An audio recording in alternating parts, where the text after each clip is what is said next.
Trading Tamil சேனல்கள் அனைவருக்கும் வணக்கம். நம்மளுடைய சேனல் பார்த்தீங்கன்னா Nifty, bank Nifty, fin Nifty, Sensex இப்படி எல்லாத்துக்குமான சப்போர்ட் அண்ட் ரெசிஸ்டன்ஸ் நம்ம வந்து வீடியோவாக பதிவிட்டு வந்துட்டு இருக்கோம். அப்படி இருக்கும்போது லாஸ்ட் டே சொன்னால் நம்ம சப்போர்ட் அண்ட் ரெசிஸ்டன்ஸ் மார்க்கெட்டில் எப்படி ரியாக்ட் ஆயிருந்தது, அதாவது நாளைக்கு மிட்காப் நிஃப்டிக்கான திங்கக்கிழமைக்கான மிட்காப் நிஃப்டிக்கான சப்போர்ட் அண்ட் ரெசிஸ்டன்ஸ் என்னன்றதை இந்த வீடியோவில் பார்ப்போம். இன்னொரு முக்கியமான விஷயம் என்னன்னு பார்த்தீங்க அப்படின்னா, நம்ம வந்து சனிக்கிழமை என்ன பண்ணிக்கிறாங்கன்னா காலையில் வந்து பார்த்தீங்கன்னா ஹிடன்பர்க்கோட ரிசர்ச்சில் வந்து ஒரு ட்விட்டரில் வந்து ஒரு அப்டேட் கொடுத்துருந்தாங்க. அதாவது சம்திங் பிக் ஜூன் இந்தியா அப்படின்ற மாதிரி ஒரு ட்விட்டு ஒன்று விட்டுருந்தாங்க.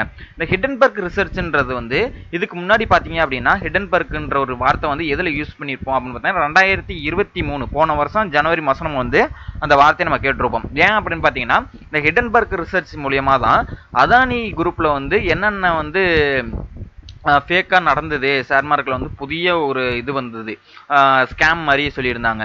அதை வந்து மேனிப்புலேட் பண்ணி, அதாவது மேனிப்புலேட் கிடையாது, ஒரு ஃபேக்காக வந்து மார்க்கெட்டை வந்து ஏற்றி வச்சுருக்காங்க. 4000 ரூபாய்க்கு வந்து ஒரு அதானியோட ஷேர் வந்து ட்ரேட் ஆகிட்டு இருந்த மார்க்கெட்டு அந்த ஹிடன்பர்க் ரிசர்ச்சோட நியூஸ் வந்ததுக்கப்புறம் பார்த்தீங்கன்னா சடனாக பார்த்தீங்க அப்படின்னா நல்ல ஃபால். நான் 3000 ரூபாய்க்கு ட்ரேட் ஆன அந்த ஷேர் வந்து பார்த்தீங்க அப்படின்னா 1000 ருபீஸ்க்கு இப்போ ட்ரேட் ஆகி லோவுக்கு வந்துட்டு இப்போ என்ன பண்ணியிருக்குன்னா இன்னுமே 4000 ப்ரைஸுக்கு வந்து இன்னும் வரல. ஓகேங்களா? ஸோ அப்படி தான் வந்து நம்ம ஹிடன்பர்க் ரிசர்ச் வந்து அதானி குரூப்பில் வந்து பெரிய இம்பாக்ட் பண்ணிருச்சு. ஸோ அதானின்றது ஒரு நிஃப்டியோட கான்ட்ரிபியூட்டர்னு வச்சுங்களேன். ஸோ அப்படி இருக்கும்போது அந்த அதானி வந்து கீழே இறங்குது, அதானி குரூப் வந்து கீழே இறங்குது, அந்த ஷேர்ஸ்லாம் இறங்குது அப்படின்னா மார்க்கெட் வந்து நல்ல ஒரு ஃபால் ஆனிச்சு. 1500 1800 பாயிண்ட்ஸ் கிட்ட வந்து அந்த ஹிடன்பர்க் ரிசர்ச்னால போன வருஷம் நம்மளுக்கு வந்து இம்பாக்ட் ஆனிச்சு மார்க்கெட்டில். ஸோ இப்போ மறுபடியும் ஹிடன்பர்க் ரிசர்ச்சில் வந்து ஒரு சம்திங் பிக் ஜூன் இந்தியா அப்படின்ற ஒரு வார்த்தை சொன்னோன்னா எல்லாருமே வந்து ஒரு அச்சமாக இருந்தது, ஒரு பேனிக் ஏற்பட்டது. ஸோ மறுபடியும் அதானியோட குடும்பத்துக்கே வருதா இந்த இது வந்து இந்த ப்ராப்ளம் வருதா, இல்லை வேற ஏதாவது ஒரு பெரிய ஸ்டாக்குக்கு வந்து, ஏன்னா சம்திங் பிக் ஜூன் இந்தியான்னு சொல்லியிருக்காங்களே தவிர்த்து எந்த ஒரு விஷயம் சொல்லல ஃபர்ஸ்ட் எடுத்தோன்னே. ஸோ அதுக்கப்புறம் என்ன பண்ணியிருக்காங்கன்னா சாயந்தரமா வந்து ஒரு விஷயம் வந்து அதே ஹிடன்பர்க் ரிசர்ச்சில் வந்து ட்விட்டில் விட்றாங்க. அது யாருக்கிட்ட வந்திருக்கு, யாரை நான் வந்து நாங்கள் இது பண்ணியிருக்கோம் அப்படின்னு பார்த்தீங்க அப்படின்னா ஹிடன்பர்க் ரிசர்ச் வந்து இந்த அதானி குழுமத்தில் வந்து ஸ்கேம் நடந்ததில் வந்து அந்த செபி இருக்குது பார்த்தீங்களா, நம்மளோட ரெகுலேட்டரி செபியோட சேர்பர்சனுக்கு வந்து என்ன பண்ணியிருக்காங்கன்னா கம்ப்ளைண்ட் ரைஸ் பண்ணியிருக்காங்க. ஓகேங்களா? ஸோ இதில் வந்து அவங்களுக்கும் சம்மந்தப்பட்டது மாதிரி அவங்க வந்து சொல்லியிருக்காங்க. ஸோ இதனால் நாளைக்கு மார்க்கெட்டில் இம்பாக்ட் ஏற்படுமா அப்படின்ற ஒரு பேனிக்கு எல்லாருக்குமே இருக்குது. ஓகேங்களா? ஸோ ஏன்னா ஒரு குளோபல் மார்க்கெட்லாம் நல்லா வீக்காக இருக்கும் போது நம்ம மார்க்கெட் வந்து ஸ்ட்ரென்த்தாக போயிட்டு இருந்தது. ஸோ இப்போ ஒரு பெரிய கேப் டவுன் நடந்தது. இப்போ நான் வந்து நிஃப்டிலே உங்களுக்கு காமிக்கிற பாருங்க. கிட்டத்தட்ட வந்து பார்த்தீங்க அப்படின்னா 2ஆம் தேதி வந்து என்ன பண்ணிக்கிறேன், வெள்ளிக்கிழமை பார்த்தீங்கன்னா நல்ல மார்க்கெட் முடிஞ்சுது. வியாழக்கிழமை 1ஆம் தேதி, அதுக்கப்புறம் பார்த்தீங்கன்னா 2ஆம் தேதி பார்த்தீங்கன்னா ஒரு சின்ன கேப் டவுனு.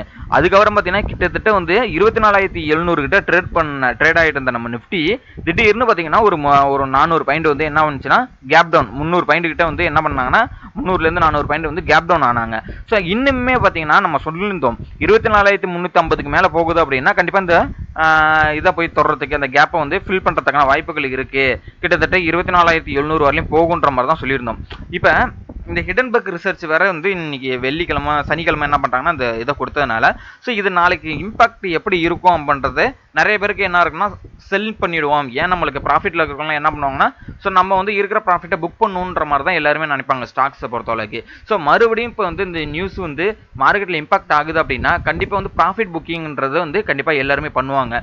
ஸோ எல்லாருமே ஸ்டாக்கை பை பண்ணவங்க வந்து ப்ராஃபிட் புக்கிங் பண்ணுறாங்க அப்படின்னா நிஃப்டி 50ன்ற நம்மளுடைய இண்டெக்ஸுமே என்ன ஆகும் அப்படின்னா டவுன் சைடில் போகிறதுக்கான வாய்ப்புகள் இருக்குது. ஸோ இதை நாளைக்கு ப்ரீ மார்க்கெட் ஓப்பன் ஆனோடனே நம்மளுடைய மக்கள் வந்து ரிட்டைலர் ட்ரேடராக இருக்கட்டும், எஃப்ஐஎஸ்ஸாக இருக்கட்டும், டிஎஸ்ஆக இருக்கட்டும் என்ன பண்ணுறாங்க அப்படின்றத வந்து திங்கக்கிழமை பார்த்தா தான் தெரியும். ஸோ அதனால பார்த்தீங்க அப்படின்னா அடுத்த ஒரு வாரம், அதாவது ஆகஸ்ட் 12லேருந்து அடுத்த ஒரு வாரத்துக்கு 12, 13, 14, 15, 16 இந்த 1 வீக், அது வந்து இண்டிபெண்டன்ஸ் டே ஆகஸ்ட் 15 அது வந்து லீவுன்னு வச்சுங்களேன். ஸோ பாக்கி இருக்கிற அந்த 4 நாட்கள் பார்த்தீங்க அப்படின்னா ரிட்டைலர் ட்ரேடர் வந்து கொஞ்சம் அவாய்ட் பண்ணிக்கிறது பெட்டர். ஏன்னா ஒரு ஹியூஜ் வால்டிலிட்டி ஏற்படும்.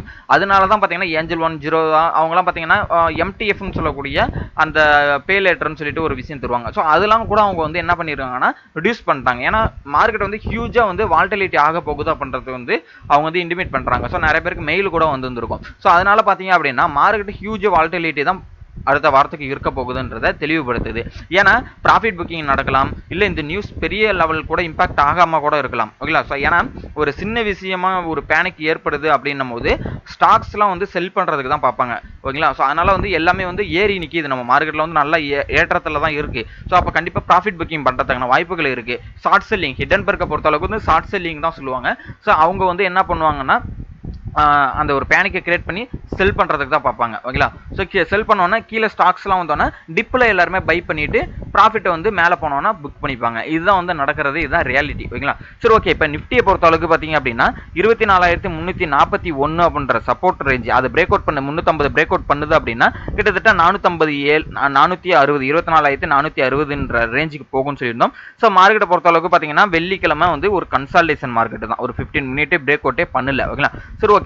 இப்போ 24,450 நாளைக்கு பிரேக் அவுட் பண்ணுது. அதுதான் லாஸ்ட் டேவோட ஹையை பிரேக் அவுட் பண்ணுதுன்னா இன்மீடியட்டாக வந்து நம்மளுக்கு வந்து ரெசிஸ்டன்ட் ஆன 24,460 இருக்கு. அதுக்கப்புறம் பார்த்தீங்கன்னா 24,550 இருக்கு. அதுக்கப்புறம் பார்த்தீங்கன்னா நம்ம சொன்ன மாதிரி கேப் ஃபில் ஆன 24,700 கிட்ட வந்து மார்க்கெட் போகிறதுக்கான வாய்ப்புகள் இருக்கு. ஒன்ஸ் பெரிய லெவல் இம்பாக்ட் ஆகுது, ஒரு கேப் டவுன் ஆகுதுன்னா இந்த ட்ரெண்ட் லைனை ட்ரா பண்ணி வச்சுங்க. ஸோ இந்த ட்ரெண்ட் லைனை வந்து நம்ம எக்ஸ்டெண்ட் பண்ணுறோம் அப்படின்னா உங்களுக்கு வந்து இந்த ட்ரெண்ட் லைன்றது இனிமேல் சப்போர்ட்டாக நம்மளுக்கு வந்து இருக்கும். ஓகேங்களா? அந்த ட்ரெண்ட் லைனை நீங்கள் ட்ரா பண்ணி வச்சுக்கிட்டு இந்த ட்ரெண்ட் லைன் வந்து நம்மளுக்கு வந்து சப்போர்ட் எடுக்கும். ஸோ அது 24,076ன்றது சப்போர்ட்டு, 24,000ன்றது ஒரு சப்போர்ட்டு, அதுக்கப்புறம் பார்த்தீங்கன்னா 23,869ன்றது அடுத்த சப்போர்ட்டாக இருக்கும். ஓகேங்களா? ஸோ இது வந்து அசெண்டிங் மாதிரி தான் நம்மளுக்கு இருக்குது. அசெண்டிங் ட்ரையாங்கில் பிரேக் அவுட் பண்ண மாதிரி தான் இருக்குது. ஓகேங்களா? ஸோ முக்கியமான விஷயம் பார்த்தீங்கன்னா நம்ம டெலகிராம் குரூப்பும் இருக்குது. நம்ம டெலகிராம் குரூப் லிங்க் நான் டிஸ்கிரிப்ஷனில் தரேன். ஃபர்தர் அப்டேட் எல்லாமே வந்து நியூஸாக இருக்கட்டும், support and resistance, break out level எல்லாமே வந்து நம்ம ஃப்ரீ டெலகிராம் குரூப்பில் அப்டேட் பண்ணிட்டு இருக்கோம். நம்ம டெலகிராம் லிங்கோட டிஸ்கிரிப்ஷனில் வந்து லிங்க் நான் கொடுத்துருக்கேன். அந்த லிங்க் இருக்குது. அதை கிளிக் பண்ணி ஃப்ரீயாகவே ஜாயின் பண்ணிக்க. மார்க்கெட் அவர்ஸில் இருக்கிற மார்க்கெட் அப்டேட்ஸ் எல்லாமே ஃப்ரீயாகவே அப்டேட் பண்ணுறோம். இன்னொரு முக்கியமான விஷயம் பார்த்தீங்கன்னா நம்ம ரிட்டைல் ட்ரேட் தான் எல்லாருமே கிட்டத்தட்ட வந்து ஒரு 5,000 10,000 வச்சு தான் ட்ரேட் பண்ணுவோம். அதிகபட்சம் வந்து ஒரு 20,000 30,000 வச்சு ட்ரேட் பண்ணிட்டு ஒரு நாளைக்கு பார்த்தீங்கன்னா ஒரு 500லேருந்து 1000 ரூபா ட்ரேட் பண்ணி எடுக்கணுன்ற மைண்ட் செட்டில் தான் நம்ம வருவோம். அப்படி இருக்கும்போது பார்த்தீங்கன்னா நம்ம எடுக்கக்கூடிய ட்ரேட் வந்து கரெக்டாக பர்ஃபெக்டாக வந்து நம்ம எடுத்ததுக்கப்புறம் டார்கெட்டை வந்து என்னைக்கே ஒரு நாள் தான் ஹிட் பண்ணுமே தவிர்த்து எல்லாருமே என்ன ஆகும்னா பேனிக்கில் வந்து சில நேரத்தில் செல் பண்ணிடுவாங்க. அப்படி இருக்கும்போது கம்மியான ப்ரோக்கரேஜ், அதாவது வந்து நம்ம ஒரு 5 ட்ரேட் எடுத்து ஒரு 1000 ரூபா எடுக்கிறதுக்கும் ஒரு ட்ரேட் எடுத்து 1000 ரூபா எடுக்கிறதுக்கும் நிறைய எக்ஸ்பீரியன்ஸ் இருக்கிறவங்க தான் எடுக்க முடியும். அப்போ நம்ம ஒரு 5 ட்ரேட் எடுக்கும்போது ப்ரோக்கரேஜ் அதிகமாக இருந்தது அப்படின்னா 500 rupees வந்து ப்ரோக்கரேஜுக்கே போயிடும். அதனால ஒரு லோ ப்ரோக்கரேஜை தேடிக்கிட்டு நிறைய பேர் வந்து கன்ஃபியூஸ் ஆகிட்டு இருக்காங்க. நம்ம ட்ரேடர் வந்து நிறைய பேர் எனக்கே மெசேஜ் பண்ணியிருக்காங்க லோ ப்ரோக்கரேஜை ரெஃபர் பண்ணுங்க அப்படின்ட்டு. ஸோ நான் யூஸ் பண்ணுறது பார்த்தீங்கன்னா அலைஸ் ப்ளூ. அது சூப்பராக இருக்குது. ரொம்பவே கம்மியான ப்ரோக்கரேஜ் ஃபார் இந்தியாக்குள்ளே இருக்கிறதுல ப்ரோக்கரேஜில் அவங்க தான் கம்மியான ப்ரோக்கரேஜ். 15 ரூபா பர் ட்ரேடுக்கு தான் எடுத்துக்கிறாங்க. 15 நிமிஷத்தில் அக்கௌண்ட் ஓப்பன் பண்ணி கொடுத்துறாங்க. முக்கியமான விஷயம் என்ன, இது தமிழ் சப்போர்ட் பண்ணக்கூடிய ஒரு broker. அதனால தான் நம்ம வந்து ரெஃபர் பண்றோம். ஸோ உங்களுக்கு வேற ஏதாவது டவுட்டா இருக்கட்டும், அக்கௌண்ட் ஓப்பன் பண்ணதுக்கப்புறம் உங்களுக்கு ஏதாவது டவுட்னா அவங்களும் வந்து காண்டாக்ட் பண்ணிக்கலாம். நீங்க அவங்களும் உங்களுக்கு வந்து கைடன்ஸும் தந்துகிட்டு இருக்காங்க. விருப்பம் இருக்கணும் டிஸ்கிரிப்ஷனில் கொடுத்துருக்க அக்கௌண்ட் ஓப்பனிங் லிங்க்ல கிளிக் பண்ணி அக்கௌண்ட் ஓப்பன் பண்ணிக்கிட்டு நம்மளுடைய டெலகிராம் குரூப்ல நம்மளோட காண்டாக்ட் நம்பருக்கு உங்களோட கிளைண்ட் ஐடியை சென்ட் பண்ணீங்கன்னா ஃப்ரீ வெபினார் வீடியோவும் நம்ம வந்து ப்ரொவைட் பண்ணிட்டு இருக்கோம். ஓகேங்களா? சரி, ஓகே. விருப்பம் இருக்கவங்க அக்கௌண்ட் ஓப்பன் பண்ணிக்கங்க. ஓகே, இதுதான் வந்து நிஃப்டியோட கதை. அதுக்கப்புறம் பார்த்தீங்கன்னா பேங்க் நிஃப்டி பார்த்துரும். ஸோ பேங்க் நிஃப்டியை பொறுத்தளவுக்கு நம்ம வந்து ஒரு ட்ரெண்டு போட்டிருந்தோம். அந்த ட்ரெண்டு படி தான் வந்து மார்க்கெட் போணுச்சு. அதாவது லாஸ்ட் டே, அதாவது எந்த ட்ரெண்டுன்னு பார்த்தீங்கன்னா இந்த சிங்குலோ எல்லாத்தையும் வந்து நம்ம கனெக்ட் பண்ணி வச்சுருந்தோம். ஓகேங்களா? ஸோ இப்போ இந்த ட்ரெண்டை வந்து என்ன பண்ணிங்கன்னா இது ஒரு அசெண்டிங் வந்து பிரேக் அவுட் பண்ணியிருக்கிற மாதிரி காமிச்சுது. அது பேங்க் நிஃப்டியுமே வந்து ஒரு கன்சல்டேஷன் வச்சுக்கலாம். ஸோ நாளைக்கு இந்த டே லோட் ஹை 50,707க்கு மேலே போகுது. அது இந்த 50,700க்கு மேலே போகுது அப்படின்னா கண்டிப்பாக 50,941ன்றது அடுத்த ரேஞ்சு நம்மளுக்கு வந்து ரெசிஸ்டண்டாக இருக்கும். அதுக்கு மேலே போகுது அப்படின்னா 51,336ன்றது அடுத்த ரெசிஸ்டண்டாக இருக்கும்.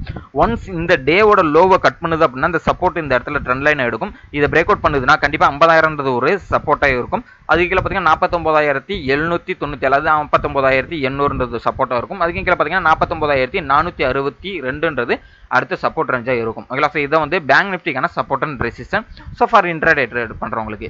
அடுத்து பார்த்தீங்கன்னா ஃபின் நிஃப்டி பார்த்துரும். ஸோ ஃபின் நிஃப்டியை பொறுத்தளவுக்கு பார்த்தீங்கன்னா இதே ட்ரெண்ட் லைன் தான். அந்த ட்ரெண்ட் லைன்லேயே பார்த்தீங்க அப்படின்னா நாளைக்கு போகிற ஹையை பிரேக் அவுட் பண்ணுதுன்னா இமீடியட்டாக 23,111ன்றது ரெசிஸ்டன்ட். ஸோ இதையும் பிரேக் அவுட் பண்ணுதுன்னா 23,224ன்றது அடுத்த ரெசிஸ்டன்ட்.